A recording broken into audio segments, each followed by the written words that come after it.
Nazaret, buenas noches. Nazaret tiene 30 años, es natural de Cádiz, pero reside en Logroño y es directora de marketing. Adelante. Hola, buenas noches. Bueno, hay una cosa que me da mucho miedo y es lo que ha pasado en Grecia. Hay mucha gente que lo compara con lo que está pasando en este país actualmente. Entonces, yo la pregunta que le quería hacer es, si usted estuviese en la situación que está Chipre, que no solo que no ha podido cumplir su programa electoral, sino que ha tenido que hacer más recortes y además endeudarse más, ¿qué haría? Muchas gracias por la pregunta.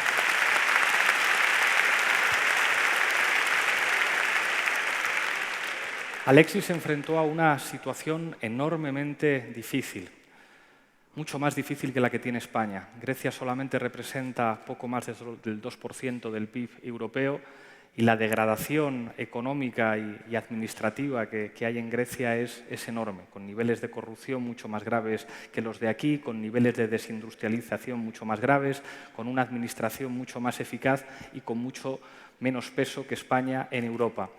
Efectivamente, Alexis Tsipras, después de intentar razonar con François Hollande y con Matteo Renzi, se encontró con una situación de enorme dificultad y creo que hizo algo muy valiente. Reconoció que no podía avanzar en su programa a la velocidad que le hubiera gustado y hizo lo contrario a lo que hizo Zapatero en España cuando se encontró con una situación similar, y es preguntar a los griegos: no voy a poder hacer las cosas tal y como las prometí, ahora tienen ustedes la palabra, ¿quieren que siga trabajando yo o quieren ustedes elegir otra opción que básicamente era los que gobernaban antes?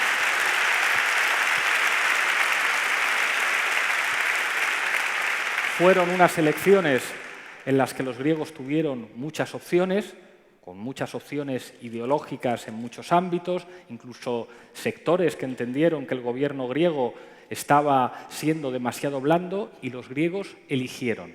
Y eligieron mayoritariamente: Alexis, sigue tú, porque nadie ha dado tanto la cara por los griegos como tú, aunque te lo estén poniendo tan difícil. Y creo que a pesar de las enormes dificultades de un país tan pequeñito como Grecia, creo que los griegos tienen el gobierno que han elegido y que tiene los mayores niveles de apoyo en la historia de ese país, y que poco a poco, con enormes dificultades, se están produciendo avances. Los que anunciaban, y lo anunciaron durante mucho tiempo, el apocalipsis en Grecia, han tenido que reconocer que efectivamente el gobierno ha afrontado dificultades, pero que están haciendo avances importantísimos y que tienen un enorme apoyo de su pueblo. En el caso de España, por suerte para mí, si soy presidente, hablamos de una economía que representa el 13% del PIB europeo, que somos la cuarta economía de la eurozona, que tenemos una situación económica más favorable y que en última instancia lo que estamos planteando hacer es lo mismo que está haciendo Francia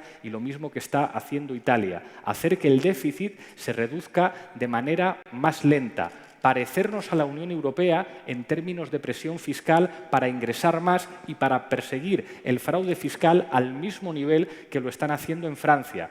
Yo sé los límites que implica tener responsabilidades de gobierno y que no se puede pedir la luna y que no puedes hacer todo lo que a ti te gustaría hacer. Por eso hemos presentado un programa que es aplicable desde el primer día. Y por eso hemos planteado una serie de propuestas que son perfectamente desarrollables y viables.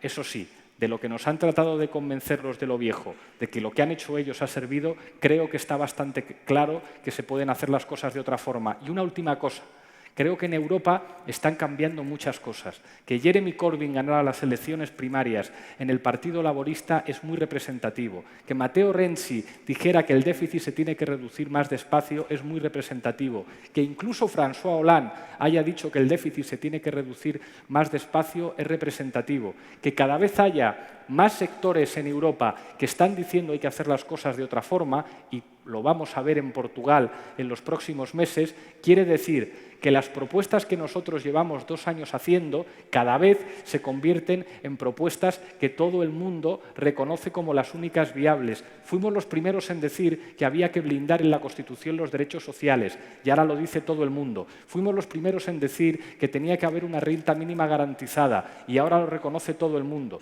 Fuimos los primeros en decir algo que aparentemente era muy obvio, y es que las instituciones tienen que trabajar al servicio de la gente. Gobernar es muy difícil, y si gobernamos tendremos que enfrentarnos a situaciones difíciles, y seguro que algunas cosas las hago mal. Eso sí, Creo que un poco mejor que los señores que han gobernado hasta ahora seremos capaces de hacer las cosas.